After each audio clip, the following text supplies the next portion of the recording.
ਮਨਜੀਤ ਸਿੰਘ ਜੀ, ਤੁਸੀਂ ਸ਼੍ਰੋਮਣੀ ਅਕਾਲੀ ਦਲ ਨਾਲ ਵੀ ਕਾਫੀ ਸਮਾਂ ਕੰਮ ਕੀਤਾ। ਕੀ ਵਜ੍ਹਾ ਸੀ ਸ਼੍ਰੋਮਣੀ ਅਕਾਲੀ ਦਲ ਨੂੰ ਛੱਡਣ ਦੀ? ਤੁਸੀਂ ਟਾਂਡੇ ਦੇ ਲੋਕਾਂ ਵਿੱਚ ਮਿਲਦੇ ਹੋ, ਟਾਂਡੇ ਦੇ ਲੋਕ ਤੁਹਾਨੂੰ ਆਪਣੀਆਂ ਸਮੱਸਿਆਵਾਂ ਦੱਸਦੇ ਹੋਣਗੇ। ਕਿਹੜੇ ਮੁੱਖ ਮੁੱਦੇ ਕਿਹੜੇ ਆ ਲੋਕਾਂ ਦੇ? ਟਾਂਡਾ ਉੜਮੁੜ ਦਾ ਸਮੁੱਚਾ ਹਲਕਾ ਜਿਹੜਾ ਉਹ ਅੱਜ ਸਿਹਤ ਸਹੂਲਤਾਂ ਤੋਂ ਵਾਂਝਿਆ ਹੈ। ਨਾ ਕੋਈ ਸਕੈਨਿੰਗ ਮਸ਼ੀਨ ਹੈ, ਨਾ ਕੋਈ MRI ਦੀ ਹੈ, ਨਾ ਕੋਈ ਹੋਰ ਟੈਸਟ ਹੁੰਦਾ। ਸਿੱਧਾ ਡਾਕਟਰ ਲਿਖ ਕੇ ਦਿੰਦੇ ਨੇ, ਬਾਹਰੋਂ ਸਕੈਨਿੰਗ ਕਰਾ ਲਿਓ, ਬਾਹਰੋਂ MRI ਕਰਾ ਲਿਓ, ਬਾਹਰੋਂ ਇਹ ਕਰਾ ਲਓ, ਉਹ ਕਰਾ ਲਓ। ਜਦੋਂ ਸਿਰਫ MLR ਕਟਾਈਆਂ ਜਾਂਦੀਆਂ ਨੇ ਕਿ MLA ਫੋਨ ਕਰ ਦਿੰਦਾ ਡਾਕਟਰ ਨੂੰ ਕਿ ਤੁਸੀਂ ਇਹਦੀ 324 ਲਾ ਦਿਓ, ਇਹਦੀ 326 ਦੀ ਬਣਾ ਦਿਓ, 307 ਬਣਾ ਦਿਓ। ਤੁਹਾਡੇ ਕੋਲ ਕੋਈ ਮਾਡਲ ਹੈ ਟਾਂਡੇ ਦੇ ਵਿਕਾਸ ਦੇ?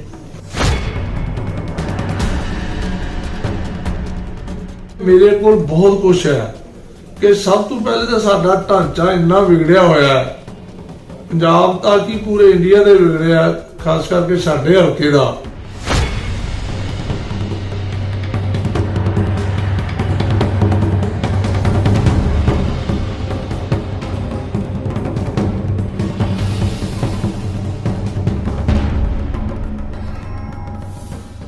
ਜੀ ਸਤਿ ਸ਼੍ਰੀ ਅਕਾਲ ਜੀ, ਮੈਂ ਹਾਂ ਗੁਰਪ੍ਰੀਤ ਤੇ ਤੁਹਾਡਾ ਸਭ ਦਾ ਸਵਾਗਤ ਹੈ ਕੌਣ ਬਣੇਗਾ MLA ਪ੍ਰੋਗਰਾਮ ਵਿੱਚ। ਵਿਧਾਨ ਸਭਾ ਚੋਣਾਂ ਦਾ ਅਖਾੜਾ ਸੱਜ ਕੇ ਤਿਆਰ ਹੈ। ਉੱਥੇ ਅਲੱਗ-ਅਲੱਗ ਪਾਰਟੀਆਂ ਨੇ ਆਪਣੇ ਕੈਂਡੀਡੇਟ ਇਸ ਚੋਣ ਮੈਦਾਨ ਵਿੱਚ ਉਤਾਰ ਦਿੱਤੇ ਹਨ। ਅੱਜ ਸਾਡੇ ਨਾਲ ਸ਼੍ਰੋਮਣੀ ਅਕਾਲੀ ਦਲ ਸੰਯੁਕਤ ਅਤੇ BJP ਤੇ ਲੋਕ ਕਾਂਗਰਸ ਦੇ ਸਾਂਝੇ ਉਮੀਦਵਾਰ ਸਰਦਾਰ ਮਨਜੀਤ ਸਿੰਘ ਦਸੂਹਾ ਸਾਡੇ ਨਾਲ ਮੌਜੂਦ ਹਨ। ਹਾਂਜੀ, ਸਤਿ ਸ਼੍ਰੀ ਅਕਾਲ ਸਰ, ਬਹੁਤ ਸਵਾਗਤ ਹੈ ਜੀ। ਸਤਿ ਸ਼੍ਰੀ ਅਕਾਲ ਜੀ, ਥੈਂਕ ਯੂ। ਤੁਹਾਨੂੰ ਕਿਹੋ ਜਿਹਾ ਰਿਸਪੌਂਸ ਮਿਲ ਰਿਹਾ ਲੋਕਾਂ ਦਾ? ਤੁਸੀਂ ਤੁਹਾਡੇ ਤੋਂ ਉਮੀਦਵਾਰ ਹੋ। ਵਾਹਿਗੁਰੂ ਜੀ ਕਾ ਖਾਲਸਾ, ਵਾਹਿਗੁਰੂ ਜੀ ਕੀ ਫਤਿਹ। ਸਭ ਤੋਂ ਪਹਿਲਾਂ ਤਾਂ ਮੈਂ ਆਪਣੀ ਪਾਰਟੀ ਸ਼੍ਰੋਮਣੀ ਅਕਾਲੀ ਦਲ ਸੰਯੁਕਤ ਦੇ ਪ੍ਰਧਾਨ ਸਰਦਾਰ ਸੁਖਦੇਵ ਸਿੰਘ ਜੀ ਢੀਂਡਸਾ ਤੇ ਉਹਨਾਂ ਦੀ ਸਮੁੱਚੀ ਸੀਨੀਅਰ ਲੀਡਰਸ਼ਿਪ ਤੇ BJP ਦੀ ਸਮੁੱਚੀ ਲੀਡਰਸ਼ਿਪ, ਜਿਨ੍ਹਾਂ 'ਚ ਸ੍ਰੀ ਨਰਿੰਦਰ ਮੋਦੀ ਜੀ ਪ੍ਰਧਾਨ ਮੰਤਰੀ ਦੇਸ਼ ਦੇ, ਅਮਿਤ ਸ਼ਾਹ ਜੀ ਗ੍ਰਹਿ ਮੰਤਰੀ ਜੀ ਤੇ JP ਨੱਡਾ ਜੋ ਕਿ BJP ਦੇ ਪ੍ਰਧਾਨ ਨੇ, ਤੇ ਪੰਜਾਬ ਲੋਕ ਕਾਂਗਰਸ ਦੇ ਸਾਰੀ ਸੀਨੀਅਰ ਲੀਡਰਸ਼ਿਪ ਦਾ ਮੈਂ ਤਹਿ ਦਿਲੋਂ ਧੰਨਵਾਦ ਕਰਦਾ ਕਿ ਉਹਨਾਂ ਨੇ ਮੇਰੇ ਤੇ ਇਹ ਵਿਸ਼ਵਾਸ ਪ੍ਰਗਟ ਕਰਕੇ ਤੇ ਮੈਨੂੰ ਇਸ ਹਲਕੇ ਦੀ ਨੁਮਾਇੰਦਗੀ ਸੌਂਪੀ ਹੈ ਔਰ ਮੈਂ ਉਹਨਾਂ ਦੀਆਂ ਆਸ਼ਾ ਤੇ ਪੂਰਾ ਉਤਰਾਂਗਾ ਔਰ ਇਹ ਸੀਟ ਜਿੱਤ ਕੇ ਉਹਨਾਂ ਦੀ ਝੋਲੀ 'ਚ ਪਾਵਾਂਗਾ। ਤੁਸੀਂ ਤਿੰਨ ਪਾਰਟੀਆਂ ਦੇ ਸਾਂਝੇ ਉਮੀਦਵਾਰ ਹੋ। ਹਾਂਜੀ, ਟਾਂਡੇ ਹਲਕੇ ਦੇ ਲੋਕਾਂ ਵਿੱਚ ਕਿਹੋ ਜਿਹਾ ਰਿਸਪੌਂਸ ਹੈ ਤੁਹਾਡੇ ਲਈ? ਟਾਂਡੇ ਹਲਕੇ ਦੇ ਵਿੱਚ ਮੈਂ ਪਿਛਲੇ 7-8 ਮਹੀਨੇ ਤੋਂ ਕਾਫੀ ਸਰਗਰਮ ਰਿਹਾ ਹਾਂ ਔਰ ਮੈਨੂੰ ਬਹੁਤ ਵਧੀਆ ਰਿਸਪੌਂਸ ਮਿਲ ਰਿਹਾ। ਰੋਜ਼ ਦੇ ਰੋਜ਼ ਲੋਕ ਪਾਰਟੀ ਦੇ ਨਾਲ ਜੁੜ ਰਹੇ ਆ ਔਰ ਜਾਨਾ ਹੀ ਮੇਰੇ ਵੱਡੀਆਂ ਮੀਟਿੰਗਾਂ ਵੀ ਹੋ ਰਹੀਆਂ ਨੇ ਔਰ ਕੋਈ ਪਿੰਡ ਐਸਾ ਨਹੀਂ ਹੈਗਾ ਜਿੱਥੋਂ ਲੋਕ ਆਪ ਮੁਹਾਰੇ ਨਹੀਂ ਨਾਲ ਤੁਰ ਪਏ, ਕਿਉਂਕਿ ਜੋ ਪਿਛਲੇ ਕਾਫੀ ਸਮੇਂ ਤੋਂ 8-10 ਸਾਲਾਂ ਤੋਂ ਮੈਂ ਸਮਾਜ ਸੇਵਾ ਦੀਆਂ ਸੇਵਾਵਾਂ ਕਰ ਰਿਹਾ ਸੀ, ਉਹਦੇ ਕਰਕੇ ਜਿਹੜਾ ਮੇਰਾ ਆਪਣਾ ਚਿਹਰਾ ਹੈ ਉਹ ਲੋਕਾਂ 'ਚ ਇੱਕ ਬੜਾ ਜਾਣਿਆ ਪਹਿਚਾਣਿਆ ਬਣ ਗਿਆ ਔਰ ਲੋਕ ਬਤੌਰ ਸਮਾਜ ਸੇਵੀ ਮੈਨੂੰ ਬਹੁਤ ਰਿਸਪੌਂਸ ਦੇ ਰਹੇ। ਮਨਜੀਤ ਸਿੰਘ ਜੀ, ਤੁਸੀਂ ਸ਼੍ਰੋਮਣੀ ਅਕਾਲੀ ਦਲ ਨਾਲ ਵੀ ਕਾਫੀ ਸਮਾਂ ਕੰਮ ਕੀਤਾ। ਕੀ ਵਜ੍ਹਾ ਸੀ ਸ਼੍ਰੋਮਣੀ ਅਕਾਲੀ ਦਲ ਨੂੰ ਛੱਡਣ ਦੀ? ਸ਼੍ਰੋਮਣੀ ਅਕਾਲੀ ਦਲ ਪਹਿਲੇ ਤਾਂ ਮੈਂ ਰਿਹਾ 30-35 ਸਾਲ ਅਮਰੀਕਾ ਦੇ ਵਿੱਚ ਤੇ ਜਦੋਂ ਮੈਂ ਪਾਰਟੀ ਉੱਥੋਂ ਅਮਰੀਕਾ ਤੋਂ ਇੰਡੀਆ ਆ ਗਿਆ ਤੇ ਇੱਥੇ ਰਹਿਣਾ ਸ਼ੁਰੂ ਕੀਤਾ ਤੇ ਜਦੋਂ ਇਹਨਾਂ ਦੇ ਵਿੱਚ ਵਿਚਰਿਆ ਤੇ ਫਿਰ ਪਤਾ ਲੱਗਾ ਇਹਨਾਂ ਦੀ ਅਸਲੀਅਤ ਦਾ ਕਿ ਇਹ ਕਿਸ ਤਰ੍ਹਾਂ ਪੰਥ ਨੂੰ ਗੁੰਮਰਾਹ ਕਰ ਰਿਹਾ, ਕਿਸ ਤਰ੍ਹਾਂ ਲੋਕਾਂ ਨੂੰ ਬੇਵਕੂਫ ਬਣਾ ਰਹੇ ਹੈਗੇ ਆ ਤੇ ਅਸੀਂ ਐਵੇਂ ਬਾਹਰ ਬੈਠੇ ਇਹਨਾਂ ਦੀ ਬੱਲੇ 'ਚ ਪਏ ਰਹੇ ਤੇ ਆਪਣੇ ਆਪ ਮਹਿਸੂਸ ਕਰਤਾ ਅਸੀਂ ਕਿ ਅਸੀਂ ਵੀ ਗੁੰਮਰਾਹ ਹੋ ਰਹੇ ਹਾਂ। ਪਰ ਫਿਰ ਵੀ ਵਿੱਚ ਬੈਠੇ ਰਹੇ ਪਾਰਟੀ ਦੇ। ਜਦੋਂ ਦੇਖਿਆ ਕਿ 2015 'ਚ ਮੇਰਾ ਖਿਆਲ ਹੈ ਕਿ ਜਦੋਂ ਗੁਰੂ ਗ੍ਰੰਥ ਸਾਹਿਬ ਜੀ ਦੀ ਬੇਅਦਬੀ ਹੋਈ ਤੇ ਗੁਰੂ ਗ੍ਰੰਥ ਸਾਹਿਬ ਜੀ ਦੇ ਪੱਤਰੇ ਪਾੜ ਕੇ ਗਲੀਆਂ 'ਚ ਸੁੱਟੇ ਗਏ ਔਰ ਉਸ ਤੋਂ ਲਹਿਦਾ ਸਿੱਖ ਇਤਿਹਾਸ ਵਿੱਚ ਇੱਕ ਵਾਰੀ ਪਹਿਲੀ ਵਾਰੀ ਹੋਇਆ ਕਿ ਕੋਈ ਆਦਮੀ, ਕੋਈ ਵੀ ਇਨਸਾਨ ਗਲਤੀ ਕਰਦਾ ਹੈ ਤੇ ਉਹ ਅਕਾਲ ਤਖ਼ਤ ਤੇ ਪੇਸ਼ ਵੀ ਨਾ ਹੋਵੇ ਤੇ ਉਹਨੂੰ ਬਿਨਾਂ ਪੇਸ਼ੀ ਤੋਂ ਜਦੋਂ ਮਾਫੀ ਦਿੱਤੀ ਗਈ ਤੇ ਉਹਦੇ ਨਾਲ ਹਰ ਸਿੱਖ ਦੇ ਹਿਰਦੇ ਤੇ ਵਰੁੰਦ ਰਹੀ ਸੀ। ਪਰ ਅਸੀਂ ਪਾਰਟੀ ਦੇ ਵਿੱਚ ਹੋਣ ਕਰਕੇ ਜ਼ਿਆਦਾ ਸ਼ਰਮ ਮਹਿਸੂਸ ਕੀਤੀ ਕਿ ਇਹ ਬਹੁਤ ਘਿਨਾਉਣਾ ਕੰਮ ਹੋਇਆ ਕਿ ਸਰਕਾਰ ਵੀ ਅਕਾਲੀ ਦਲ ਦੀ ਹੋਵੇ ਤੇ ਉਹਦੀ ਸਰਕਾਰ ਦੇ ਦੌਰਾਨ ਹੀ ਇਹੋ ਜਿਹਾ ਕੋਈ ਕਾਰਾ ਹੋਵੇ ਤੇ ਨਾਲ ਹੀ ਅਕਾਲ ਤਖ਼ਤ ਨੂੰ ਵੀ ਮਿਸਯੂਜ਼ ਕੀਤਾ ਗਿਆ ਹੋਵੇ। ਸੋ ਇਸ ਕਰਕੇ ਫਿਰ ਪਾਰਟੀ ਨੂੰ ਛੱਡਣ ਦਾ ਫੈਸਲਾ ਕੀਤਾ। ਤਕਰੀਬਨ ਕਿਸਾਨੀ ਅੰਦੋਲਨ 1.5 ਸਾਲ ਤੱਕ ਚੱਲਿਆ, ਜਿਹਦੇ ਵਿੱਚ 700 ਤੋਂ ਉੱਤੇ ਜਿਹੜੇ ਕਿਸਾਨ ਆ ਉਹ ਸ਼ਹੀਦ ਹੋਏ। ਤੁਹਾਡਾ ਕੀ ਸਟੈਂਡ ਹੈ ਇਸ ਅੰਦੋਲਨ ਨੂੰ ਲੈ ਕੇ? ਦੇਖੋ, ਜਿਹੜਾ ਕਿਸਾਨੀ ਅੰਦੋਲਨ ਬਿਲਕੁਲ ਸਹੀ ਸੀ ਔਰ ਮੈਂ ਖਾਸ ਕਰਕੇ ਇਸ ਤੇ ਸਾਡੀ ਪਾਰਟੀ ਨੇ ਐਕਚੁਅਲੀ ਕਿ ਸਰਦਾਰ ਸੁਖਦੇਵ ਸਿੰਘ ਜੀ ਢੀਂਡਸਾ ਜੀ ਨੇ ਸਭ ਤੋਂ ਪਹਿਲੇ ਪ੍ਰਾਈਮ ਮਿਨਿਸਟਰ ਨੂੰ ਲੈਟਰ ਲਿਖਿਆ ਸੀ ਕਿ ਇਹ ਜਿਹੜੇ ਕਾਨੂੰਨ ਨੇ ਬਿੱਲ ਨਾ ਪਾਸ ਕਰਿਓ, ਨਹੀਂ ਤੇ ਬਹੁਤ ਪ੍ਰੋਬਲਮ ਖੜੀ ਹੋ ਜਾਏਗੀ, ਪੰਜਾਬੀਆਂ ਨੇ ਕਦੀ ਬਰਦਾਸ਼ਤ ਨਹੀਂ ਕਰਨਾ ਇਸ ਨੂੰ। ਉਹਨਾਂ ਨੇ ਲੈਟਰ ਵੀ ਲਿਖਿਆ ਲੇਕਿਨ ਕੋਈ ਰਿਸਪੌਂਸ ਨਾ ਮਿਲਿਆ ਤੇ ਅਸੀਂ ਵੀ ਕਿਸਾਨੀ ਅੰਦੋਲਨ ਦੇ ਵਿੱਚ ਕੁੱਦ ਪਏ ਔਰ ਪੂਰਾ ਕਿਸਾਨਾਂ ਦਾ ਸਾਥ ਦਿੱਤਾ, ਤਨ ਮਨ ਧਨ ਨਾਲ ਹਰ ਤਰ੍ਹਾਂ ਦੀ ਸਹਾਇਤਾ ਕੀਤੀ ਕਿਸਾਨਾਂ ਦੀ। ਔਰ ਤਦ ਤੱਕ ਅਸੀਂ ਨਾਲ ਰਹੇ ਹਾਂ ਜਦ ਤੱਕ ਉਹ ਕਾਨੂੰਨ ਰੱਦ ਨਹੀਂ ਹੋ ਗਏ, ਕਿਉਂਕਿ ਸਾਡੀ ਪਾਰਟੀ ਨੇ ਪਹਿਲੇ ਹੀ ਫੈਸਲਾ ਕਰ ਲਿਆ ਸੀ ਕਿ ਜੇ ਕਾਨੂੰਨ ਰੱਦ ਹੋਣਗੇ ਤੇ ਫਿਰ ਅੱਗੇ ਕੋਈ ਉਹਨਾਂ ਨਾਲ ਗੱਲ ਕੀਤੀ ਜਾਏਗੀ, ਨਹੀਂ ਕੋਈ ਗੱਲ ਨਹੀਂ ਕੀਤੀ ਜਾਏਗੀ। ਸੋ ਜਦੋਂ ਕਾਨੂੰਨ ਰੱਦ ਹੋ ਗਏ, ਮਾਹੌਲ ਕੁਝ ਸੁਖਾਵਾਂ ਬਣਨ ਲੱਗਾ ਤੇ ਫਿਰ ਗੱਲਬਾਤ ਸ਼ੁਰੂ ਹੋਈ। ਪਰ ਉਹਦੇ ਵਿੱਚ ਜਦੋਂ ਗੱਲਬਾਤ ਸ਼ੁਰੂ ਵੀ ਹੋਈ ਹੈ ਤੇ ਢੀਂਡਸਾ ਸਾਹਿਬ ਨੇ ਕੋਰ ਕਮੇਟੀ ਦੀ ਮੀਟਿੰਗ ਵੀ ਬੁਲਾਈ ਤੇ ਮੈਂ ਕੋਰ ਕਮੇਟੀ ਦਾ ਮੈਂਬਰ ਵੀ ਸੀ ਤੇ ਮੈਂ ਉਹਦੇ ਵਿੱਚ ਉਸ ਮੀਟਿੰਗ ਵਿੱਚ ਵੀ ਗਿਆ ਤੇ ਉਹਦੇ ਵਿੱਚ ਅਸੀਂ ਸਾਰਿਆਂ ਨੇ ਕਿਹਾ ਵੀ ਅਸੀਂ ਕਿੰਨਾ ਕੁ ਚਿਰ ਕੇਂਦਰ ਦੇ ਨਾਲ ਟਕਰਾਅ ਰੱਖਾਂਗੇ।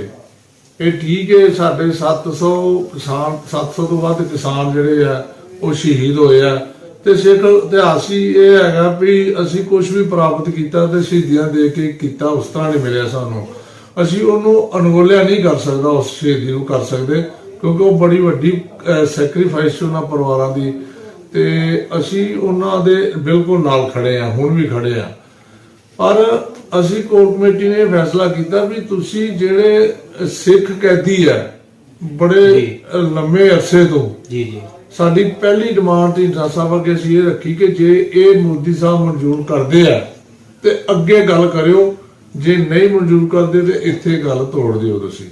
ਤੇ ਉਹਦੇ ਨਾਲ ਅਸੀਂ 11 ਪੁਆਇੰਟ ਹੋਰ ਦਿੱਤੇ ਸੀ ਉਹਨਾਂ ਨੂੰ, ਜਿਹਦੇ ਚ ਟੋਟਲ 12 ਪੁਆਇੰਟ ਦਿੱਤੇ ਗਏ ਸੀ ਤੇ ਅਸੀਂ ਇਹ ਫੈਸਲਾ ਢੀਂਡਸਾ ਸਾਹਿਬ ਨੂੰ ਅਧਿਕਾਰ ਦੇ ਦਿੱਤੇ ਕਿ ਪਹਿਲੀ ਜਿਹੜੀ ਮੰਗ ਹੈ ਇਹ ਤੋਂ ਬਗੈਰ ਤੇ ਪਿੱਛੇ ਨਹੀਂ ਹਟਣਾ, ਅਗਲੀਆਂ ਜਿਹੜੀਆਂ ਮੰਗਾਂ ਨੇ ਉਹਦੇ ਵਿੱਚ ਅੱਧੀਆਂ ਪਜੱਦੀਆਂ ਮੰਨ ਜਾਣ ਤੇ ਕੁਝ ਤੇ ਕਮਿਟਮੈਂਟ ਕਰ ਲੈਣ ਤੇ ਫਿਰ ਅਗਲੀ ਗੱਲ ਉਹਦੇ ਨਾਲ ਸਮਝੌਤੇ ਦੀ ਤੋਰੀ ਜਾ ਸਕਦੀ ਹੈ। ਕਿਸਾਨੀ ਅੰਦੋਲਨ ਤੋਂ ਬਾਅਦ ਜਿਹੜੇ ਕਿਸਾਨ ਆ ਉਹਨਾਂ ਵਿੱਚ ਕਾਫੀ ਗੁੱਸਾ ਵੀ ਆ, 700 ਲੋਕ ਸ਼ਹੀਦ ਹੋਏ ਆ ਤੇ ਤੁਹਾਨੂੰ ਕਿਹੋ ਜਿਹਾ ਰਿਸਪੌਂਸ ਮਿਲ ਰਿਹਾ ਹੈ ਕਿ ਲੋਕਾਂ, ਤੁਸੀਂ ਬੀਜੇਪੀ ਦੇ ਕੈਂਡੀਡੇਟ, ਤੁਹਾਨੂੰ ਬੀਜੇਪੀ ਵੱਲੋਂ ਸਾਂਝੇ ਉਮੀਦਵਾਰ ਹੋ, ਤੁਸੀਂ ਲੋਕਾਂ ਵਿੱਚ ਗੁੱਸਾ ਦੇਖਿਆ ਜਾ ਰਿਹਾ? ਨਹੀਂ, ਮੈਂ ਤੇ ਤਕਰੀਬਨ ਪਿੰਡਾਂ 'ਚ ਹੀ ਰਹਿੰਦਾ ਵਾ, ਕਰੀਬ ਸਵੇਰ ਤੋਂ ਲੈ ਕੇ ਇਸ ਵੇਲੇ ਤੱਕ ਮੈਂ ਪਿੰਡਾਂ 'ਚ ਹੁੰਨਾ। ਮੈਨੂੰ ਤੇ ਕਿਤੇ ਵੀ ਕੋਈ ਇਹੋ ਜਿਹੀ ਪ੍ਰੋਬਲਮ ਨਹੀਂ ਆਈ ਕਿ ਕਿਸੇ ਕਿਸਾਨ ਨੇ ਮੇਰਾ ਵਿਰੋਧ ਕੀਤਾ ਹੋਵੇ। ਕਿਸਾਨ ਵੱਧ ਚੜ ਕੇ ਮੇਰੇ ਨਾਲ ਪਾਰਟਿਸਿਪੇਟ ਕਰ ਰਹੇ ਨੇ, ਕਿਉਂਕਿ ਕਿਸਾਨਾਂ ਨੂੰ ਪਤਾ ਹੈ ਕਿ ਇਸ ਹਲਕੇ ਦੇ ਵਿੱਚ ਜੇ ਕਿਸੇ ਪੋਲੀਟੀਕਲ ਬੰਦੇ ਨੇ ਉਹਨਾਂ ਦਾ ਸਾਥ ਦਿੱਤਾ ਸੀ ਤੇ ਸਭ ਤੋਂ ਵੱਧ ਚੜ ਕੇ ਮੈਂ ਦਿੱਤਾ ਸੀ ਇੱਥੇ, ਉਹਦੇ ਕਰਕੇ ਮੇਰਾ ਉਹ ਸਤਿਕਾਰ ਕਰਦੇ ਨੇ। ਦੂਸਰਾ ਉਹ ਇਹ ਗੱਲ ਕਹਿੰਦੇ ਨੇ ਵੀ ਜਿਵੇਂ ਮਰਜ਼ੀ ਹੈਗਾ, ਪਰ ਮਨਜੀਤ ਸਿੰਘ ਦਸੂਹਾ ਜਿਹੜੇ ਨੇ ਇਹ ਇੱਕ ਸਮਾਜ ਸੇਵੀ ਨੇ, ਉਹ ਸਾਡੇ ਹਲਕੇ ਦੇ ਵਿੱਚ ਆਣ ਕੇ ਪਹਿਲੀ ਵਾਰੀ ਕਿਸੇ ਬੰਦੇ ਨੇ ਇਹੋ ਜਿਹੇ ਕੰਮ ਕੀਤੇ ਆ। ਨਹੀਂ ਤੇ ਸਾਰੇ ਜਿੰਨੇ ਵੀ ਕੈਂਡੀਡੇਟ ਆਏ ਨੇ ਉਹ ਪੈਸੇ ਲੈਣ ਵਾਲੇ ਆਏ ਨੇ ਤੇ ਇਹ ਪਹਿਲਾ ਇਨਸਾਨ ਹੈ ਜਿਹੜਾ ਪੈਸੇ ਕੋਲੋਂ ਦੇ ਰਿਹਾ। ਸੋ ਉਹਦੇ ਨਾਲ ਮੇਰਾ ਆਪਣਾ ਚਿਹਰਾ ਜਿਹੜਾ ਲੋਕਾਂ ਦੇ ਵਿੱਚ ਬੜਾ ਸਾਫ਼ ਸੁਥਰਾ, ਇਮਾਨਦਾਰੀ ਵਾਲਾ, ਸਮਾਜ ਸੇਵੀ ਵਾਲਾ ਮੇਰਾ ਅਕਸ ਸੀ, ਉਹਦੇ ਕਰਕੇ ਮੈਨੂੰ ਕੋਈ ਵਿਰੋਧਤਾ ਨਹੀਂ। ਇੱਕ ਅੱਧੀ ਜਗ੍ਹਾ ਤੇ ਮਾੜਾ ਮੋਟਾ ਉਹ ਵੀ ਆਪਸੀ ਮਿਲਣੀ ਜਦੋਂ ਬੈਠਕ ਹੋਈ ਹੈ, ਇੱਕ ਦੋ ਕਿਸਾਨਾਂ ਨੇ ਕੁਐਸਚਨ ਕੀਤੇ ਨੇ ਤੇ ਉਹਨਾਂ ਨੂੰ ਮੈਂ ਸੈਟੀਸਫਾਈ ਜਦੋਂ ਉਹਨਾਂ ਦੇ ਜਵਾਬ ਦਿੱਤੇ ਆ ਤੇ ਉਹ ਵੀ ਮੇਰੇ ਨਾਲ ਤੁਰ ਪਏ। ਤੁਸੀਂ ਟਾਂਡੇ ਦੇ ਲੋਕਾਂ ਵਿੱਚ ਮਿਲਦੇ ਹੋ, ਟਾਂਡੇ ਦੇ ਲੋਕ ਤੁਹਾਨੂੰ ਆਪਣੀਆਂ ਸਮੱਸਿਆਵਾਂ ਦੱਸਦੇ ਹੋਣਗੇ, ਕਿਹੜੇ ਮੁੱਖ ਮੁੱਦੇ ਕਿਹੜੇ ਆ ਲੋਕਾਂ ਦੇ? ਦੇਖੋ, ਟਾਂਡੇ ਹਲਕੇ ਦੇ ਵਿੱਚ ਬਹੁਤ ਸਾਰੇ ਮੁੱਦੇ ਆ ਜਿਹੜੇ ਪਿਛਲੇ 75 ਸਾਲਾਂ ਤੋਂ ਲੰਘੇ ਹੋਏ ਨੇ ਕਿ ਕਿਸੇ ਵੀ ਐਮਐਲਏ ਨੇ, ਕਿਸੇ ਮੰਤਰੀ ਨੇ ਉਹਨਾਂ ਮੁੱਦਿਆਂ ਵਾਲੇ ਪਾਸੇ ਧਿਆਨ ਹੀ ਨਹੀਂ ਦਿੱਤਾ। ਅੱਜ ਜ਼ਰੂਰਤ ਕੀ ਹੈ ਕਿ ਸਭ ਤੋਂ ਪਹਿਲੇ ਮੁੱਢਲੀਆਂ ਸਹੂਲਤਾਂ ਜਿਹੜੀਆਂ ਨੇ ਸਾਨੂੰ ਉਹ ਤੇ ਮਿਲਣੀਆਂ ਚਾਹੀਦੀਆਂ ਨੇ। ਸਿਹਤ ਸਹੂਲਤ ਹੈ ਸਭ ਤੋਂ ਵੱਡੀ ਪ੍ਰੋਬਲਮ ਸਾਡੇ ਹਲਕੇ ਦੇ ਵਿੱਚ। ਟਾਂਡਾ ਆਊਟਮੋੜ ਦਾ ਸਮੁੱਚਾ ਹਲਕਾ ਜਿਹੜਾ ਉਹ ਅੱਜ ਸਿਹਤ ਸਹੂਲਤਾਂ ਤੋਂ ਵਾਂਝਾ ਹੈ। ਸਾਡਾ ਸਿਵਲ ਹਸਪੀਟਲ ਹੈ ਇੱਥੇ ਬੜਾ ਬਹੁਤ ਵਧੀਆ ਜਗ੍ਹਾ ਤੇ ਹੈਗਾ। ਅੰਗਰੇਜ਼ਾਂ ਦੇ ਵੇਲੇ ਦਾ ਮੇਰਾ ਖਿਆਲ ਸ਼ਾਇਦ ਉਹ ਬਣਿਆ ਹੋਵੇਗਾ, ਲੇਕਿਨ ਉਹਦੇ 'ਚ ਸਹੂਲਤ ਕੋਈ ਨਹੀਂ ਹੈ। ਨਾ ਕੋਈ ਸਕੈਨਿੰਗ ਮਸ਼ੀਨ ਹੈ, ਨਾ ਕੋਈ MRI ਦੀ ਹੈ, ਨਾ ਕੋਈ ਹੋਰ ਟੈਸਟ ਹੁੰਦਾ। ਸਿੱਧਾ ਡਾਕਟਰ ਲਿਖ ਕੇ ਦਿੰਦੇ ਨੇ, ਬਾਹਰੋਂ ਸਕੈਨਿੰਗ ਕਰਾ ਲਿਓ, ਬਾਹਰੋਂ MRI ਕਰਾ ਲਿਓ, ਬਾਹਰੋਂ ਇਹ ਕਰਾ ਲਓ, ਉਹ ਕਰਾ ਲਓ। ਹੁਣ ਤੁਸੀਂ ਦੱਸੋ ਵੀ ਇੱਕ ਗਰੀਬ ਬੰਦਾ ਹੈ, ਸਿਵਲ ਹਸਪੀਟਲ ਗਰੀਬ ਹੀ ਜਾਂਦਾ ਨਾ, ਅਮੀਰ ਤੇ ਪ੍ਰਾਈਵੇਟ ਹਸਪੀਟਲਾਂ 'ਚ ਜਾਂਦੇ ਨੇ। ਤੇ ਜਿਹੜੇ ਗਰੀਬ ਆਦਮੀ ਨੇ ਜਾਂ ਔਰਤ ਨੇ ਸਿਵਲ ਹਸਪੀਟਲ ਜਾਣਾ ਹੈ, ਜਦੋਂ ਉਹਨੂੰ MRI ਲਈ ਜਾਂ ਸਕੈਨਿੰਗ ਵਾਸਤੇ ਬਾਹਰ ਭੇਜ ਦੇਣਾ, ਤੇ ਸਕੈਨਿੰਗ 3000 ਦੀ ਹੁੰਦੀ ਹੈ ਬਾਹਰੋਂ, ਉਹ 200 ਰੁਪਏ 'ਚ ਹੁੰਦੀ ਸਿਵਲ ਹਸਪੀਟਲ 'ਚ। MRI ਜਿਹੜੀ ਉਹ 6000 ਦੀ ਬਾਹਰੋਂ ਹੁੰਦੀ ਹੈ, ਉਹ 300 ਰੁਪਏ 'ਚ ਹਸਪੀਟਲ 'ਚ ਹੋ ਸਕਦੀ ਹੈ। ਹੁਣ ਗਰੀਬ ਬੰਦਾ ਜਿਹੜਾ 400-500 ਰੁਪਏ ਦਿਹਾੜੀ ਲੈਂਦਾ ਹੈ, ਉਹ ਕਿੱਥੋਂ ਅਫੋਰਡ ਕਰ ਲੇਗਾ ਇੰਨਾ ਪੈਸਾ? ਸੋ ਇਹ ਸਰਕਾਰਾਂ ਦਾ ਫਰਜ਼ ਬਣਦਾ। ਨਾਲੇ ਅੱਜ ਦੇ ਯੁੱਗ ਦੇ ਵਿੱਚ ਮੈਡੀਕਲ ਲਾਈਨ ਦੇ ਵਿੱਚ ਇਹ ਤੇ ਸਭ ਤੋਂ ਫਸਟ ਪ੍ਰੈਫਰੈਂਸ ਇਹਨਾਂ ਚੀਜ਼ਾਂ ਦੀ ਹੈ ਕਿ ਹਰ ਹਸਪੀਟਲ ਦੇ ਵਿੱਚ ਇਹ ਫੈਸਿਲਿਟੀ ਹੋਣੀ ਚਾਹੀਦੀ ਹੈ। ਲੇਕਿਨ ਹਰ ਕਿਤੇ ਛੱਡੋ, ਤੁਸੀਂ ਜਿਹੜਾ ਵੱਡਾ ਮੇਨ ਹਸਪੀਟਲ ਸਾਡਾ ਟਾਂਡੇ ਦਾ, ਉਹਦੇ ਵਿੱਚ ਵੀ ਇਹੋ ਜਿਹੀ ਕੋਈ ਸਹੂਲਤ ਨਹੀਂ ਹੈ। ਉੱਥੇ ਤੇ ਸਿਰਫ MLR ਕਟਾਈਆਂ ਜਾਂਦੀਆਂ ਨੇ ਕਿ MLA ਫੋਨ ਕਰ ਦਿੰਦਾ ਡਾਕਟਰਸ ਨੂੰ ਕਿ ਤੁਸੀਂ ਇਹਦੀ 324 ਲਾ ਦਿਓ, ਇਹਦੀ 326 ਦੀ ਬਣਾ ਦਿਓ, 307 ਬਣਾ ਦਿਓ। ਮਤਲਬ ਇਹੋ ਜਿਹੀਆਂ ਸਹੂਲਤਾਂ ਨੇ ਲੋਕਾਂ ਨੂੰ। ਹੋਰ ਜੇ ਕੋਈ ਹੈਲਥ ਦੀ ਤਾਂ ਹੈਲਥ ਦੀ ਕੋਈ ਸਹੂਲਤ ਨਹੀਂ ਹੈ। ਮਨਜੀਤ ਸਿੰਘ, ਤੁਹਾਡੇ ਕੋਲ ਤੁਸੀਂ ਇੱਕ ਬਹੁਤ ਹੀ ਪਹਿਲਾਂ ਦਾ ਜਿਹੜਾ ਤੁਹਾਡਾ ਇੱਕ ਸਮਾਜ ਸੇਵੀ ਵਾਲਾ ਚਿਹਰਾ ਬਣਿਆ ਹੋਇਆ ਹੈ, ਤੁਹਾਡੇ ਕੋਲ ਕੋਈ ਮਾਡਲ ਹੈ ਟਾਂਡੇ ਦੇ ਵਿਕਾਸ ਦੇ? ਮਾਡਲ ਬਹੁਤ ਕੁਛ ਹੈ, ਬੰਦਾ ਕਰਾਉਣ ਵਾਲਾ ਹੋਣਾ ਚਾਹੀਦਾ। ਦੇਖੋ ਮੈਂ 30-35 ਸਾਲ ਅਮਰੀਕਾ 'ਚ ਰਿਹਾ, ਮੈਂ ਉੱਥੇ ਦੇ ਸਿਸਟਮ ਦੇ ਵਿੱਚ ਰਿਹਾ ਹੈਗਾ। ਉੱਥੇ ਦੇ ਸਿਸਟਮ ਵਿੱਚ ਮੈਂ ਬਿਜ਼ਨਸ ਕੀਤਾ, ਉੱਥੇ ਕਾਰੋਬਾਰ ਕੀਤਾ, ਤੇ ਮੈਂ ਉੱਥੇ ਦੇ ਸਿਸਟਮ ਨੂੰ ਅੰਡਰਸਟੈਂਡ ਕੀਤਾ, ਸਟੱਡੀ ਕੀਤਾ। ਜਦੋਂ ਮੈਂ ਉੱਥੇ ਦੇ ਸਿਸਟਮ ਨੂੰ ਸਟੱਡੀ ਕਰਕੇ ਇੱਥੇ ਆਣ ਕੇ ਕੁਝ ਕਰਨਾ ਚਾਹਾਂਗਾ ਐਜ਼ ਏ ਪੋਲੀਟੀਕਲ, ਤੇ ਮੇਰੇ ਕੋਲ ਬਹੁਤ ਕੁਝ ਹੈ। ਕਿ ਸਭ ਤੋਂ ਪਹਿਲੇ ਤਾਂ ਸਾਡਾ ਢਾਂਚਾ ਇੰਨਾ ਵਿਗੜਿਆ ਹੋਇਆ ਹੈ, ਪੰਜਾਬ ਦਾ ਕੀ ਪੂਰੇ ਇੰਡੀਆ ਦੇ ਵਿਗੜਿਆ, ਖਾਸ ਕਰਕੇ ਸਾਡੇ ਹਲਕੇ ਦਾ, ਕਿ ਪੋਲੀਟੀਕਲ ਇਨਵੋਲਵਮੈਂਟ ਹਰ ਕੰਮ ਵਿੱਚ ਬਹੁਤ ਜ਼ਿਆਦਾ ਹੈ। ਸਭ ਤੋਂ ਪਹਿਲੇ ਤਾਂ ਉਹ ਬੰਦ ਕਰਾਈ ਜਾਏਗੀ, ਲੋਕਾਂ ਨੂੰ ਇਨਸਾਫ ਮਿਲੇ, ਹਰ ਇੱਕ ਨੂੰ ਬਰਾਬਰਤਾ ਦਾ ਹੱਕ ਮਿਲੇ, ਚਾਹੇ ਕਿਸੇ ਨੇ ਵੋਟ ਪਾਈਏ ਚਾਹੇ ਨਹੀਂ ਪਾਈ, ਉਹਦੇ ਨਾਲ ਕੋਈ ਬੇਇਨਸਾਫੀ ਨਹੀਂ ਹੋਣੀ ਚਾਹੀਦੀ, ਜੋ ਸਭ ਤੋਂ ਵੱਡੀ ਪ੍ਰੋਬਲਮ ਇੱਥੇ ਹੈਗੀ। ਨੰਬਰ 2, ਅੱਜ ਬੇਰੁਜ਼ਗਾਰੀ ਇਤਨੀ ਹੈ, ਤੇ ਬੇਰੁਜ਼ਗਾਰੀ ਨੂੰ ਖਤਮ ਕਰਨ ਲਈ ਕਦੀ ਕਿਸੇ ਨੇ ਕੋਈ ਪਲੈਨਿੰਗ ਨਹੀਂ ਦਿੱਤੀ ਕਿ ਬੇਰੁਜ਼ਗਾਰੀ ਕਿਵੇਂ ਖਤਮ ਹੋਏਗੀ। ਹੁਣ ਇਹ ਜਿਹੜੀਆਂ ਸਾਡੀਆਂ ਰਵਾਇਤੀ ਪਾਰਟੀਆਂ ਨੇ, ਸ਼੍ਰੋਮਣੀ ਅਕਾਲੀ ਦਲ, ਅਕਾਲੀ ਦਲ ਤਾਂ ਨਹੀਂ ਕਹਿ ਸਕਦੇ, ਬਾਦਲ ਦਲ ਔਰ ਕਾਂਗਰਸ, ਇਹ ਕੀ ਕਰ ਰਹੇ ਹੈਗੇ ਆ? ਅੱਜ ਸੁਖਬੀਰ ਕਹਿ ਰਿਹਾ ਕਿ ਮੈਂ 10 ਲੱਖ ਰੁਪਈਆ ਹਰ ਵਿਦਿਆਰਥੀ ਨੂੰ ਕਰਜ਼ਾ ਦਾਂਗਾ ਬਿਨਾਂ ਵਿਆਜ ਦੇ, ਬਾਹਰ ਜਾਣ ਲਈ, ਆਈਲੈਟਸ ਕਰਨ ਲਈ, ਜਾਂ ਜੋ ਵੀ ਉਹਨੇ ਕਰਨਾ ਉਹਦੇ ਵਾਸਤੇ। ਕਿ ਅਸੀਂ ਜਿਹੜਾ ਇੰਨਾ ਪੈਸਾ, ਲੱਖਾਂ ਵਿਦਿਆਰਥੀ ਪੰਜਾਬ ਦਾ ਪੜ੍ਹਦਾ ਤੇ ਉਹਦਾ ਅਰਬਾਂ ਰੁਪਈਆ ਬਣ ਜਾਣਾ, ਤੇ 5 ਲੱਖ ਕਰੋੜ ਪਹਿਲੇ ਹੀ ਪੰਜਾਬ ਦੇ ਸਿਰ ਤੇ ਕਰਜ਼ਾ ਹੈ, ਤੇ ਕੀ ਅਸੀਂ ਉਹ ਸਹੂਲਤਾਂ ਇੱਥੇ ਦੇ ਕੇ ਉਹਨਾਂ ਨੂੰ ਕਿਉਂ ਨਹੀਂ ਇੱਥੇ ਅਸੀਂ ਜੌਬਸ ਵਗੈਰਾ ਉਹਨਾਂ ਵਾਸਤੇ ਪ੍ਰੋਵਾਈਡ ਕਰਦੇ ਕਿ ਆਪਣੇ ਘਰ ਰਹਿ ਕੇ ਉਹ ਕੰਮ ਕਰਨ, ਤੇ ਤਾਂ ਕਿ ਪਰਿਵਾਰ ਦੇ ਨਾਲ ਵੀ ਮਿਲੇ ਰਹਿਣ, ਆਪਣੇ ਕਲਚਰ ਨਾਲ ਵੀ ਜੁੜੇ ਰਹਿਣ, ਤੇ ਆਪਣੀ ਲੈਂਗੁਏਜ, ਆਪਣਾ ਸਾਰਾ ਕੁਝ ਸੰਭਾਲ ਕੇ ਰੱਖਣ। ਦੂਸਰੇ ਪਾਸੇ ਚੰਨੀ ਕਹਿ ਰਿਹਾ ਕਿ ਅਸੀਂ ਆਈਲੈਟਸ ਫ੍ਰੀ ਕਰਾਵਾਂਗੇ।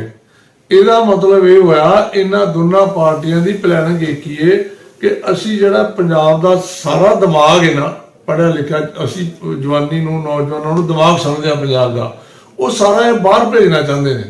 ਤੇ ਅਮਰੀਕਾ, ਕੈਨੇਡਾ ਵਰਗੇ, ਆਸਟ੍ਰੇਲੀਆ ਵਰਗੇ ਕੀ ਕੰਟਰੀ ਕਰਦੇ ਆ, ਉਹ ਜਿੱਥੋਂ ਵੀ ਉਹਨਾਂ ਨੂੰ ਕੋਈ ਚੰਗਾ ਬੱਚਾ, ਵਿਦਿਆਰਥੀ ਜਾਂ ਚੰਗਾ ਨੌਜਵਾਨ ਦੇਖਿਆ, ਪੜ੍ਹਿਆ ਲਿਖਿਆ, ਚੰਗੇ ਦਿਮਾਗ ਵਾਲਾ ਮਿਲਦਾ, ਤੇ ਉਹ ਚੱਕ ਲੈਂਦੇ ਨੇ। ਔਰ ਉਹ ਲੋਕ ਸਾਡੇ ਵਿਗਿਆਨੀਆਂ ਦੇ, ਸਾਡੇ ਹੀ ਲੋਕਾਂ ਦੇ, ਪ੍ਰੋਫੈਸ਼ਨਲ ਲੋਕਾਂ ਦੇ ਉੱਤੇ ਫਾਇਦਾ ਲੈ ਕੇ ਤੇ ਅੱਜ ਉਹ ਤਰੱਕੀ ਕਰ ਰਹੇ ਨੇ, ਔਰ ਅਸੀਂ ਪਿੱਛੇ ਜਾ ਰਹੇ ਹਾਂ।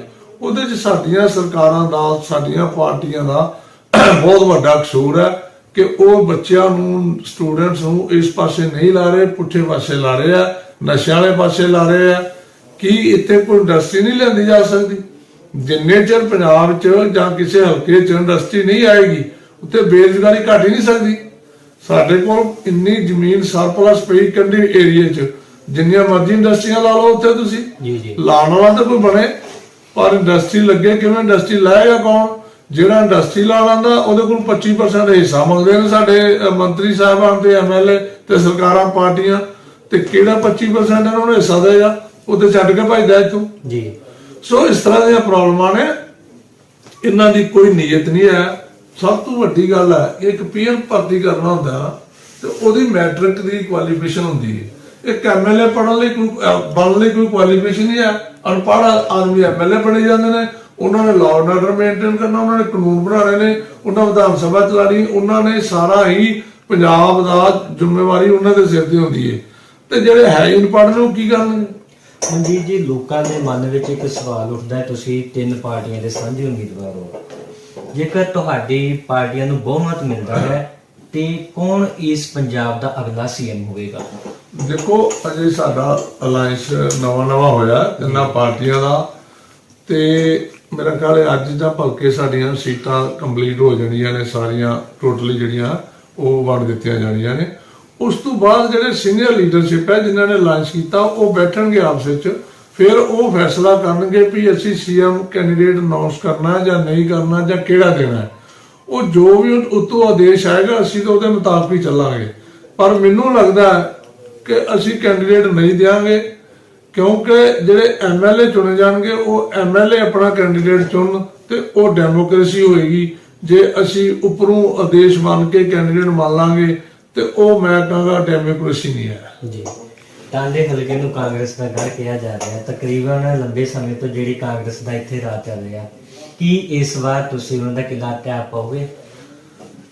ਬਹੁਤ ਵਧੀਆ ਕੁਐਸਚਨ ਕੀਤਾ ਤੁਸੀਂ ਕਿ ਪਿਛਲੇ 15 ਸਾਲ ਤੋਂ ਇੱਥੇ ਲਗਾਤਾਰ ਕਾਂਗਰਸ ਦਾ ਐਮਐਲਏ ਬਣਦਾ ਆ ਰਿਹਾ। ਉਹਦੇ ਵਿੱਚ ਮੈਂ ਵੀ ਉਦੋਂ ਅਕਾਲੀ ਦਲ ਦੇ ਵਿੱਚ ਸੀ। ਸਭ ਤੋਂ ਵੱਡਾ ਜਿਹੜਾ ਨਾ ਅਕਾਲੀ ਦਲ, ਇਹ ਪੰਥਕ ਹਲਕਾ ਹੈ ਨਾ ਕਿ ਕਾਂਗਰਸ ਦਾ ਹਲਕਾ ਸੀ ਜੀ। ਲੇਕਿਨ ਜਿਹੜੇ ਸਾਡੇ ਇੱਥੇ 2-3 ਲੀਡਰ ਸੀ ਜਿਹੜੇ ਇੱਕ ਦੂਜੇ ਨੂੰ ਹਰਾਉਣ ਵਾਸਤੇ ਠਿੱਪੀ ਲਾਉਣ ਲਈ ਜ਼ੋਰ ਲਾਉਂਦੇ ਰਹੇ ਨੇ ਕਿ ਇਹ ਹਾਰ ਜੇ ਤੇ ਅਗਲੀ ਵਾਰੀ ਮੇਰਾ ਨੰਬਰ ਲੱਗ ਜੇ। ਜੀ। ਤੇ ਉਹ ਜਿਹੜੀ ਚੀਜ਼ ਨੇ ਨਾ, ਉਹਨੇ ਅਕਾਲੀ ਦਲ ਨੂੰ ਬੜੀ ਵੱਡੀ ਢਾਲ ਲਾਈ ਸੀ। ਜਿਹੜੇ ਅੱਜ ਬੀਐਸਪੀ ਅਕਾਲੀ ਦਲ ਵੱਲੋਂ ਕੈਂਡੀਡੇਟ ਖੜੇ ਆ ਜੀ, ਉਹ ਪਹਿਲੇ ਸਰਦਾਰ ਰਵਿੰਦਰ ਸਿੰਘ ਜੀ ਰਸੂਲਪੁਰ ਜਿਹੜੇ ਕਿ ਅਕਾਲੀ ਦਲ ਦੇ ਕੈਂਡੀਡੇਟ ਹੁੰਦੇ ਸੀ ਜੀ, ਉਹਨੂੰ ਹਰਾਉਣ ਵਾਸਤੇ ਪੂਰਾ ਜ਼ੋਰ ਲਾਉਂਦੇ ਰਹੇ ਨੇ ਜੀ। ਉਹੋ ਹੀ ਬਲਵੀਰ ਸਿੰਘ ਮਿਆਣੀ ਸਾਬਕਾ ਮੰਤਰੀ ਜੀ, ਜਿਹੜਾ ਕਿ ਰਸੂਲਪੁਰ ਨੂੰ ਹਰਾਉਣ ਵਾਸਤੇ ਪਹਿਲੇ ਉਹਨੂੰ ਹਰਾਇਆ, ਫਿਰ ਦੂਜੀ ਵਾਰੀ ਕਾਂਗਰਸ ਚਲੇ ਗਿਆ। ਫਿਰ ਜਦੋਂ ਉਹਨੇ ਦੇਖਿਆ ਲੱਖੀ ਨੂੰ ਟਿਕਟ ਮਿਲ ਗਈ ਹੈ ਤੇ ਉਹ ਫਿਰ ਆ ਗਿਆ ਅਕਾਲੀ ਦਲ ਚ ਤੇ ਉਹ ਖੁਸ਼ ਹੋ ਗਿਆ। ਫਿਰ ਰਸੂਲਪੁਰ ਦਾ ਪੱਤਾ ਕੱਟਿਆ ਗਿਆ ਤੇ ਅਸੀਂ ਹੁਣ ਸੰਭਾਲ ਲਈਏ ਜੀ। ਸੋ ਜਦੋਂ ਇਹੋ ਜਿਹੀਆਂ ਪਾਲਿਸੀਆਂ ਪਾਰਟੀ ਦੇ ਅੰਦਰ ਹੀ ਹੋਣ ਗਿਆ ਤੇ ਪਾਰਟੀ ਕਿਵੇਂ ਜਿੱਤੇਗੀ? ਪਾਰਟੀ ਨੂੰ ਢਾਹ ਜਿਹੜੀ ਲਾਈ ਗਈ ਉਹ ਅੰਦਰੋਂ ਆਪਣਿਆਂ ਨੇ ਲਾਈ ਹੈ, ਬਾਹਰੋਂ ਕੋਈ ਨਹੀਂ ਢਾਹ ਸਕਦਾ ਸੀ ਪਾਰਟੀ। ਤੇ ਮੈਂ ਤੁਹਾਨੂੰ ਇੱਕ ਗੱਲ ਦਾ ਵਿਸ਼ਵਾਸ ਦੇਣਾ ਕਿ ਇਹ 15 ਸਾਲਾਂ ਬਾਅਦ ਜੇ ਕਿਲਾ ਕਿਸੇ ਨੇ ਢਾਣਾ ਤੇ ਉਹ ਕਿਸੇ ਐਨਆਰਆਈ ਨੇ, ਮੇਰੇ ਵਰਗੇ ਨੇ। ਤੇ ਮੈਂ ਐਨਆਰਆਈ ਵੀ ਆ, ਇਮਾਨਦਾਰ ਵੀ ਆ, ਸਮਾਜ ਸੇਵੀ ਵੀ ਆ, ਪੜ੍ਹਿਆ ਲਿਖਿਆ ਵੀ ਆ, ਮੇਰੇ ਚ ਹਰ ਤਰ੍ਹਾਂ ਦੀ ਕੁਆਲਿਟੀ ਹੈ। ਮੇਰੇ ਤੋਂ ਕੋਈ ਉਂਗਲ ਨਹੀਂ ਠਾ ਸਕਦਾ ਕਿਸੇ ਕਿਸਮ ਦੀ। ਸੋ ਮੈਂ ਇਹ ਕਿਲਾ ਜਿਹੜਾ ਢਾਹ ਕੇ ਛੱਡਾਂਗਾ। ਜਿੱਥੇ ਤੁਸੀਂ ਆਪਣੀ ਜਿੱਤ ਦਾ ਦਾਅਵਾ ਕਰ ਰਹੇ ਹੋ, ਉੱਥੇ ਆਮ ਆਦਮੀ ਪਾਰਟੀ ਵੀ ਇਸ ਵਾਰ ਕਹਿ ਰਹੀ ਹੈ ਕਿ ਉਹਨਾਂ ਦੀ ਸਰਕਾਰ ਆਵੇਗੀ ਤੇ ਉਹ ਜਿੱਤ ਹਾਸਲ ਕਰਨਗੇ ਟਾਂਡੇ ਤੋਂ। ਦੇਖੋ, ਆਮ ਆਦਮੀ ਦਾ ਜਿਹੜਾ ਚਿਹਰਾ ਸੀ ਉਹ ਬੇਨਕਾਬ ਹੋ ਗਿਆ। ਹੁਣ ਰੋਜ਼ ਤੁਸੀਂ ਪੜ੍ਹਦੇ ਹੋ ਲੋਕਾਂ 'ਚ ਹਾਹਾਕਾਰ ਮੱਚੀ ਸਿੱਖਾਂ ਦੇ ਵਿੱਚ ਕਿ ਜਿਹੜੇ ਸਿੱਖ ਕੈਦੀ ਰਿਹਾ ਹੋਣੇ ਸੀ, ਜਿਨ੍ਹਾਂ 'ਚ ਇੱਕ ਪ੍ਰੋਫੈਸਰ ਭੁੱਲਰ ਹੈਗੇ ਆ, ਉਹਦੀ ਫਾਈਲ ਸਭ ਕੁਝ ਫਾਈਨਲ ਹੋ ਗਿਆ। ਤੇ ਆਮ ਆਦਮੀ ਪਾਰਟੀ ਦਾ ਸੀਐਮ ਕੇਜਰੀਵਾਲ ਜਿਹੜਾ 4-5 ਸਾਲਾਂ ਬਾਅਦ ਨਾ ਦਿੱਲੀ ਤੋਂ ਅਬਦਾਲੀ ਬਣ ਕੇ ਆਂਦਾ ਪੰਜਾਬ ਨੂੰ ਲੁੱਟਣ ਵਾਸਤੇ, ਉਹਦੇ ਕੋਲ ਫਾਈਲ ਪਈ, ਉਹਨੇ ਸਾਈਨ ਤੱਕ ਨਹੀਂ ਕੀਤੇ। ਕਿੰਨਾ ਕੁ ਹਤੇਸ਼ੀ ਹੋਏਗਾ ਸਿੱਖਾਂ ਦਾ, ਪੰਜਾਬ ਦਾ ਕਿੰਨਾ ਕੁ ਹਤੇਸ਼ੀ ਹੋਏਗਾ ਕਿ ਜਿਹੜੇ ਕੈਦੀ ਵਿਚਾਰੇ 40-40 ਸਾਲ ਦੇ ਜੇਲ੍ਹਾਂ 'ਚ ਬੈਠੇ ਨੇ, ਉਹਨਾਂ ਨੂੰ ਸਾਡੀ ਪਾਰਟੀ ਤੇ ਛਡਾਉਣ ਲਈ ਜ਼ੋਰ ਲਾ ਰਹੀ ਹੈ ਤੇ ਕੇਜਰੀਵਾਲ ਵਰਗੇ ਉੱਤੇ ਸਾਈਨ ਨਹੀਂ ਕਰ ਰਹੇ ਕਿਉਂਕਿ ਉਹਦੇ ਕੋਲ ਪਾਵਰ ਹੈ ਤੇ ਪਾਵਰ ਨੂੰ ਮਿਸਯੂਜ਼ ਕਰ ਰਿਹਾ ਔਰ ਉਹਨਾਂ ਦੀ ਜ਼ਿੰਦਗੀ ਖਰਾਬ ਕਰ ਰਿਹਾ ਵਿਚਾਰਿਆਂ ਦੀ। ਸੋ ਉਹਨਾਂ ਦਾ ਤੇ ਪੱਤਾ ਬਿਲਕੁਲ ਹੀ ਸਾਫ਼ ਹੋ ਜਾਣਾ ਐਸੇ ਗੱਲ ਤੋਂ ਹੀ। ਦੂਜਾ, ਜਿੰਨੀਆਂ ਟਿਕਟਾਂ ਦੀ ਵੰਡ ਕੀਤੀ ਗਈ ਹੈ ਜੀ ਤੁਹਾਡੇ ਸਾਹਮਣੇ, ਤੁਸੀਂ ਵੀ ਵੀਡੀਓ ਦੇਖੀ ਹੋਗੀ ਕਿ ਜਲੰਧਰ ਤੋਂ ਵੀਡੀਓ ਵਾਇਰਲ ਹੋਈ ਹੈ। ਇਹਨਾਂ ਦਾ ਜਿਹੜਾ ਰਾਘਵ ਚੱਡਾ ਇੰਚਾਰਜ ਲਾਇਆ ਪੰਜਾਬ ਦਾ, ਜਿਹੜਾ ਕਿ ਇਹਨੇ ਆਪਣਾ ਧਾਰਵੀ ਬਣਾ ਕੇ ਭੇਜਿਆ ਉੱਥੋਂ ਲੁੱਟਣ ਵਾਸਤੇ, ਉਹ ਪੈਸੇ ਲੈਂਦੇ ਕੈਂਡੀਡੇਟ ਬਦਲਿਆ ਗਿਆ, ਪਤਾ ਨਹੀਂ ਕੀ ਹੋਇਆ ਉੱਥੇ, ਉਹਨੂੰ ਲੋਕਾਂ ਨੇ ਕੁੱਟਿਆ ਉੱਥੇ ਜੀ, ਪੁਲਿਸ ਨੇ ਮਸਾਂ ਛਡਾਇਆ। ਤੇ ਕੀ ਉਸ ਪਾਰਟੀ ਨੂੰ ਤੁਸੀਂ ਆਸ ਰੱਖ ਸਕਦੇ ਹੋ ਕਿ ਉਹ ਪੰਜਾਬ ਦਾ ਭਲਾ ਕਰੇਗੀ? ਫਿਰ ਕੇਜਰੀਵਾਲ ਇੱਥੇ ਆਂਦਾ, ਜਦੋਂ ਵਾਪਸ ਜਾਂਦਾ ਤੇ ਉੱਥੇ ਜਾ ਕੇ ਸਟੇਟਮੈਂਟ ਦਿੰਦਾ ਹੈ ਕਿ ਜੇ ਸਾਡੀ ਸਰਕਾਰ ਪੰਜਾਬ 'ਚ ਬਣ ਜਾਂਦੀ ਹੈ ਤੇ ਪੰਜਾਬ ਦਾ ਪਾਣੀ ਦਿੱਲੀ ਲਿਆ ਕੇ ਦਿੱਲੀ 'ਚ ਪਾਣੀ ਦੀ ਕਮੀ ਨਹੀਂ ਰਹਿਣ ਦਿੱਤੀ ਜਾਏਗੀ ਜੀ। ਕੀ ਉਹ ਫਿਰ ਪੰਜਾਬ ਨੂੰ ਰੇਗਿਸਤਾਨ ਬਣਾਉਣਾ ਚਾਹੁੰਦਾ? ਇਹਦਾ ਮਤਲਬ ਉਹਨੂੰ ਦਿੱਲੀ ਨਾਲ ਪਿਆਰ ਹੈ, ਪੰਜਾਬ ਨਾਲ ਤਾਂ ਕੋਈ ਪਿਆਰ ਨਹੀਂ। ਪੰਜਾਬ ਨਾਲ ਜੇ ਹੈ ਤੇ ਸਿਰਫ ਉਹਨੂੰ ਲੁੱਟਣ ਵਾਸਤੇ, ਔਰ ਹੋ ਸਕਦਾ ਦਾ ਲੱਗ ਜਾਏ ਤੇ ਸਰਕਾਰ ਬਣਾ ਲਾ ਜੀ। ਸੋ ਉਹ ਪੰਜਾਬੀ ਜਿਹੜੇ ਨੇ ਬੜੇ ਸਿਆਣੇ ਨੇ, ਕਦੀ ਉਹਦਾ ਇਹ ਸੁਪਨਾ ਸਾਕਾਰ ਨਹੀਂ ਹੋਣ ਦੇਣਗੇ ਜੀ। ਆਖਰੀ ਸਵਾਲ, ਟਾਂਡੇ ਤੋਂ ਤੁਸੀਂ ਕਿਸ ਕੈਂਡੀਡੇਟ ਨੂੰ ਆਪਣਾ ਮੁਕਾਬਲਾ ਸਮਝਦੇ ਹੋ ਕਿ ਤੁਹਾਡਾ ਉਸ ਦੇ ਨਾਲ ਮੁਕਾਬਲਾ ਹੈ? ਦੇਖੋ, ਕੈਂਡੀਡੇਟ ਤੇ ਅਸੀਂ ਅੱਜ ਦੀ ਡੇਟ 'ਚ 4 ਹੈਗੇ ਆ, ਹੋ ਸਕਦਾ ਕੱਲ ਨੂੰ ਕਿਸਾਨਾਂ ਵੱਲੋਂ ਵੀ ਕੋਈ ਆ ਜਾਏ। ਤੇ ਚਾਰਾਂ ਦੇ ਵਿੱਚੋਂ ਜਿਹੜਾ ਮੁਕਾਬਲਾ ਉਹ ਸਿਰਫ ਸ਼੍ਰੋਮਣੀ ਅਕਾਲੀ ਦਲ ਸੰਯੁਕਤ ਤੇ ਸਾਡੇ ਗੱਠਜੋੜ ਦਾ ਤੇ ਕਾਂਗਰਸ ਦਾ ਹੈ।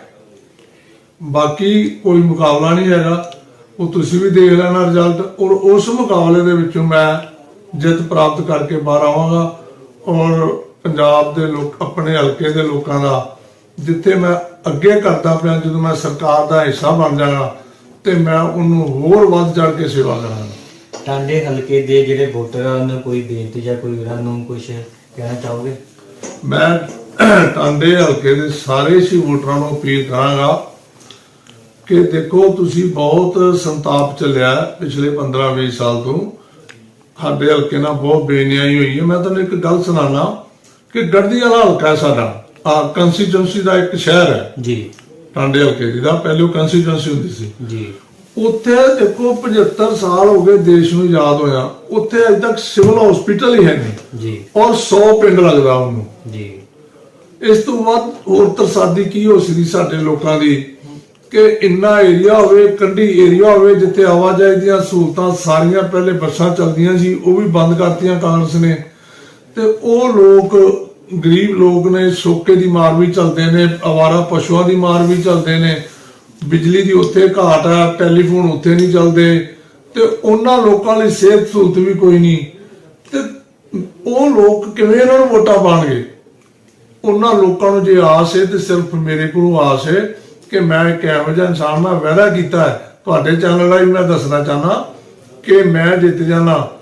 ਅਗਰ ਉੱਥੇ ਸਿਵਲ ਹਸਪੀਟਲ ਸਰਕਾਰ ਕੋਲ ਨਾ ਬਣਵਾ ਸਕਿਆ ਤੇ ਮੇਰਾ ਇਹ ਐਫੀਡੇਵਿਟ ਹੈ ਕਿ ਮੈਂ ਆਪਣੇ ਕੋਲ ਬਣਵਾ ਕੇ ਦਿਆਂਗਾ, ਭਾਵੇਂ ਜਿੰਨਾ ਮਰਜ਼ੀ ਪੈਸਾ ਲੱਗ ਜਾਏ, ਮੇਰਾ ਇਹ ਮੇਰਾ ਵਾਅਦਾ ਹੈ ਜੀ। ਤੇ ਲੋਕ ਕਿਵੇਂ ਨਹੀਂ ਵੋਟਾਂ ਪਾਣਗੇ? ਮੈਂ ਕੋਈ ਰਿਸ਼ਵਤ ਨਹੀਂ ਦੇ ਰਿਹਾ, ਮੈਂ ਉਹਨਾਂ ਦੀ ਸਹੂਲਤ ਵਾਸਤੇ ਗੱਲ ਕਰ ਰਿਹਾ ਕਿ ਉਹਨਾਂ ਲੋਕਾਂ ਦੀ ਹੈਲਥ ਸਹੂਲਤ ਬਹੁਤ ਜ਼ਰੂਰੀ ਹੈ। ਬੱਸਾਂ ਚਾਲੂ ਕਰਾਈਆਂ ਜਾਣਗੀਆਂ ਉੱਥੇ। ਇਸੇ ਤਰ੍ਹਾਂ ਟਾਂਡੇ ਹਲਕੇ ਦੇ ਵਿੱਚ ਜਿੰਨੇ ਗਰੀਬ ਲੋਕ ਨੇ, ਉਹਨਾਂ ਦੀ ਪੜ੍ਹਾਈ ਜਿਹੜੀ ਹੈ, ਉਹਨਾਂ ਦੇ ਬੱਚਿਆਂ ਦੀ, ਉਹ ਕੰਪਲਸਰੀ ਕਰਾਈ ਜਾਏਗੀ, ਪਹਿਲੀ ਤੋਂ ਲੈ ਕੇ 10ਵੀਂ ਤੱਕ ਜੀ। ਤੇ ਉਹਨਾਂ ਦੀਆਂ ਕਿਤਾਬਾਂ, ਕਾਪੀਆਂ, ਸਕੂਲਾਂ ਦੀ ਫੀਸ ਜਿਹੜੀ ਹੈ ਉਹ ਸਰਕਾਰ ਪੇ ਕਰੇਗੀ।